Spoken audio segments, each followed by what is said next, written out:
Hey, welcome back, guys. I hope that all picked up. I think it did. I'll be fine. But last episode we being the plural us. I include you guys. I like you guys. You watch these videos, so you're probably pretty cool. Diorama. But we were talking about, since I will include you, open world games. I'm not a big fan of them, which I know. I feel like that's like sacrilege. 'Cause so many games are open world games now. So many franchises are becoming open world games. But like, I don't know. My coffee's getting a little chilly. It's still a little bit warm. Like I had said in a few episodes ago, coffee just, like, my mug, like, it stays hot for a while, and then as soon as it gets warm, it rapidly gets colder. It's bullshit. I could go on forever about open world games, so I'll probably just go on forever, because whatever's my show, I'll do what I want. I do what I want. But, I don't know. There's always been something about open world games that has rubbed me the wrong way. Maybe because, like, I think a lot of them just don't play that well. Like, I'm sorry guys, but Grand Theft Auto really doesn't play well. Maybe like, GTA 5 obviously came out on next-gen systems as the first-person mode. Almost hit the map button there. You should all be happy to know I didn't. I thought about it, and I was like, oh, not this button. But, like, I've played through the entirety of Grand Theft Auto 4 and Grand Theft Auto 5. I obviously, if you know anything about me, you know I don't like GTA 5. I'm not a big fan of GTA 4, but GTA 5 is a much better game than 4, for sure. I just, like, I don't like how GTA 5 goes about its satire. I think it's patronizing, it's idiotic in a lot of cases, and it's overall not really that funny a game when it's really, really, really trying to be funny. Like, that game desperately wants you to think it's funny. Like, I feel like it just, it doesn't have any confidence, or comes off that way. I know, like, it does. The game has fucking cockloads of confidence. If you look at the shit that they do, that's incredibly stupid and offensive and sexist in a lot of cases. You gotta have some, god damn it, you gotta have some confidence to make a game with 3 protagonists and not one of them is a female. So, I guess that's that.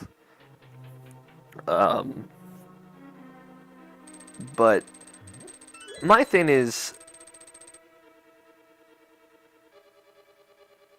I feel like you're losing fidelity, or at least developers are sacrificing fidelity when you make an open world game.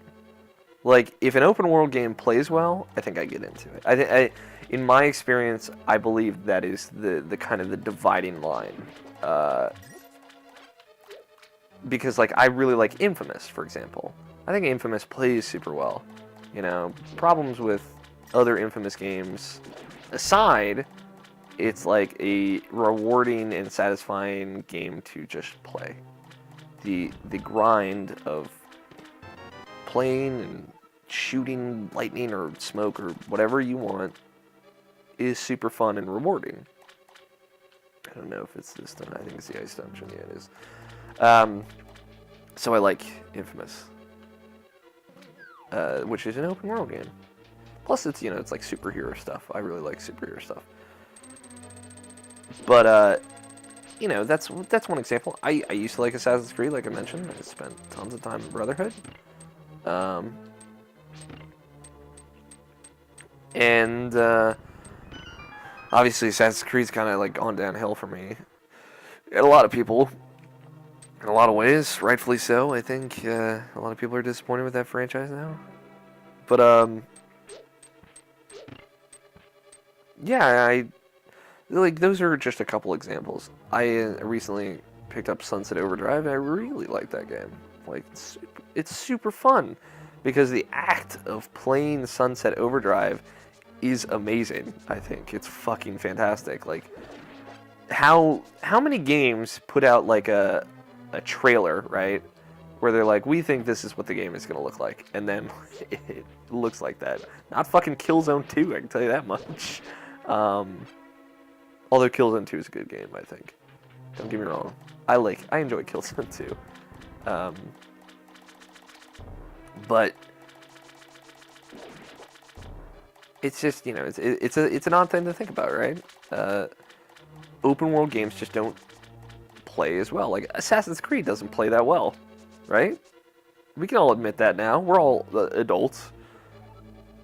So, like, when an open world does something that's worth noticing, it's worth me checking out, or it'll be worth my time in it.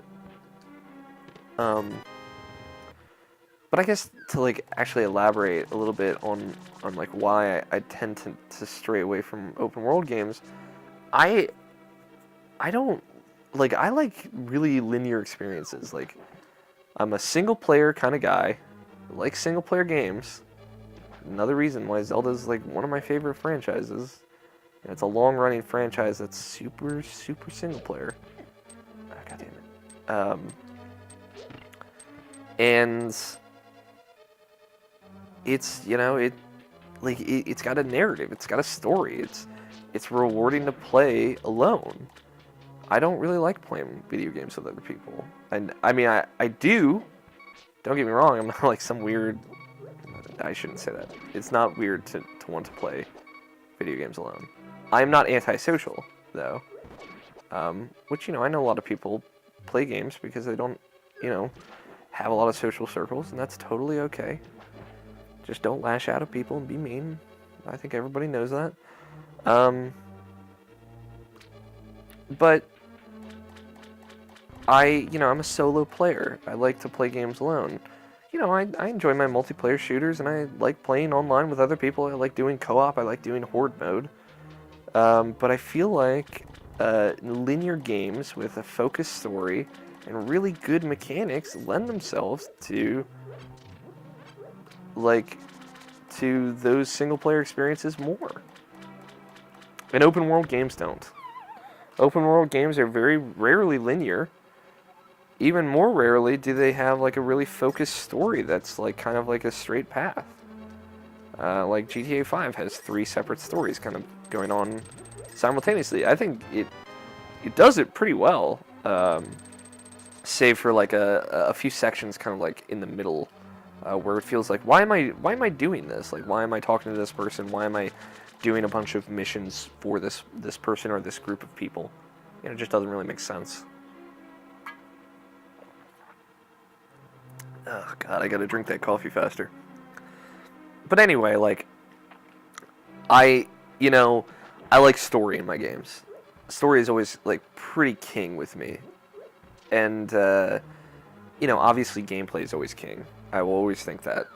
Hey, let's get the hookshot. Boing! This is a hookshot. Extends and contracts, and boing! It can grapple many things. That's such a fun description. I really like that.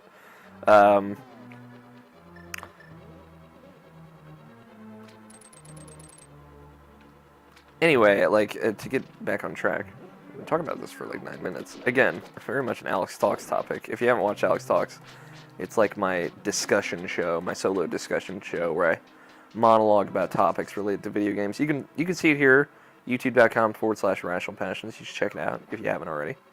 I very much appreciate it. But I like single player focused stories.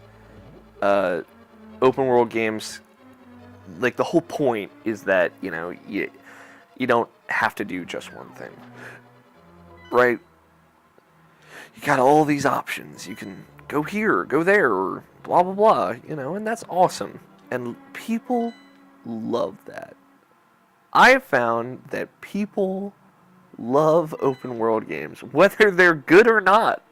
People will usually be like, "Oh, this is an open world game. just the idea of a sandbox or anything. No, not there. I already went there. Just gets their bee in a bonnet, I guess. That's not I'm not using that phrase at all correctly. But, good for them. Like, for example, my friend Greg, co-host of Irrational Passions podcast, loves open world games. Good. I'm glad. That's awesome. But I just don't like them. And I think,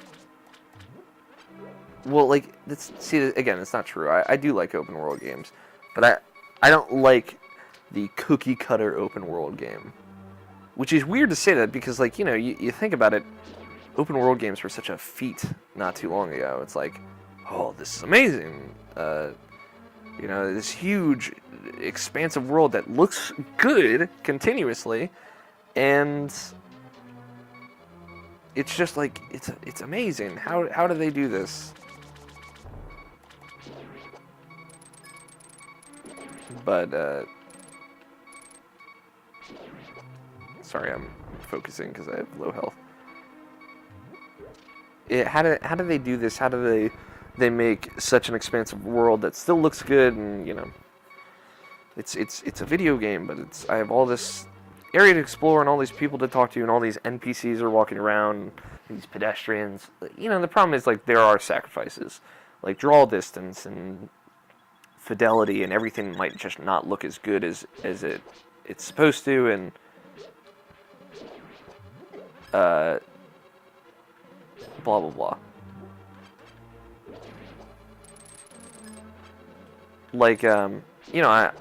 I had complaints about how GTA 5 was received by critics, because I don't think it looked that good. I wasn't a fan of the weird film grain style that they put on all the characters. It was just an odd sheen, kind of a weird glimmerish effect. I'm trying to remember what I do here. Just gotta get over there.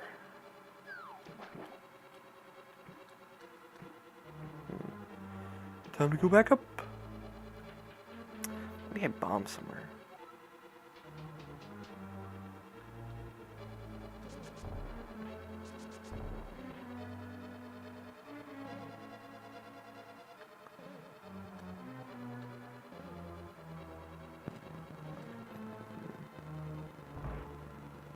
I remember it it's something I gotta do. Anyway.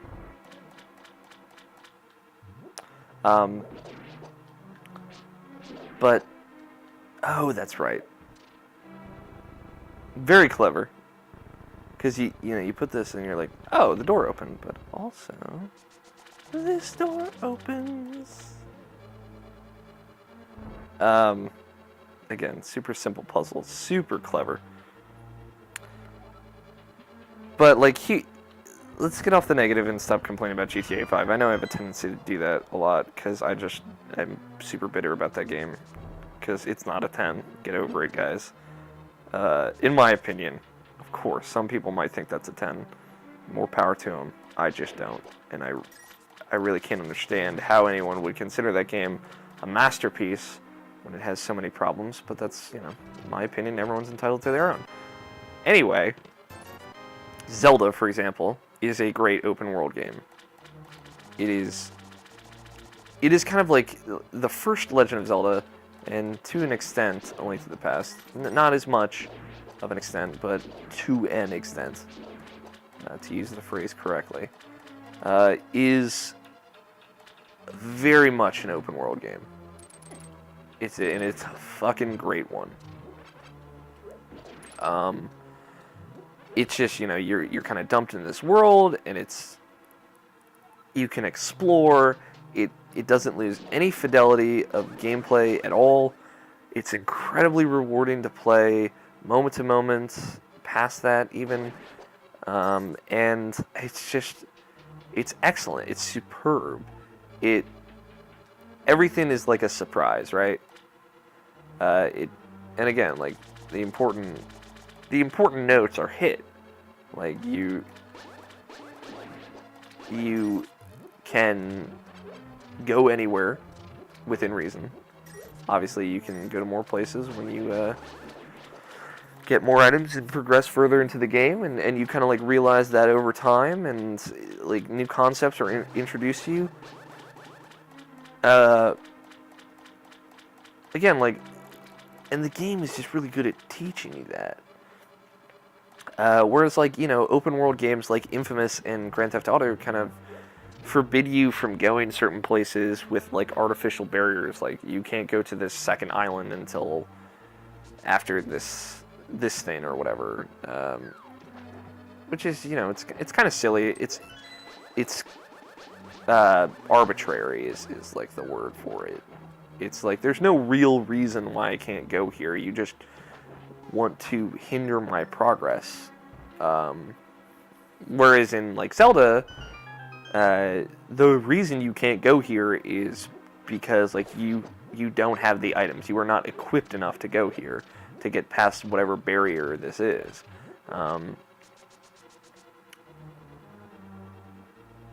And that's that's pretty cool. Like you're like, oh, I can't go here yet.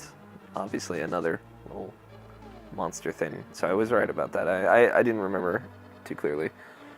I like this boss too. It's awesome to see him recreated in Majora's Mask. I'll say. Like pretty much identically in Majora's Mask in 3D, and he's equally as fun to play in like a weird different way. I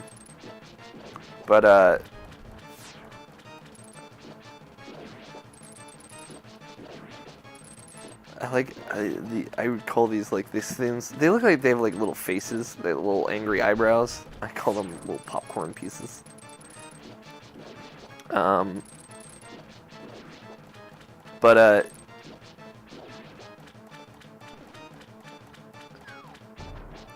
Yeah, there's an aspect to it that's like, oh, I'm not as much of an adventurer yet to get to this place. When it comes to Zelda games, as opposed to like, oh, I'm just not allowed to go to this island yet.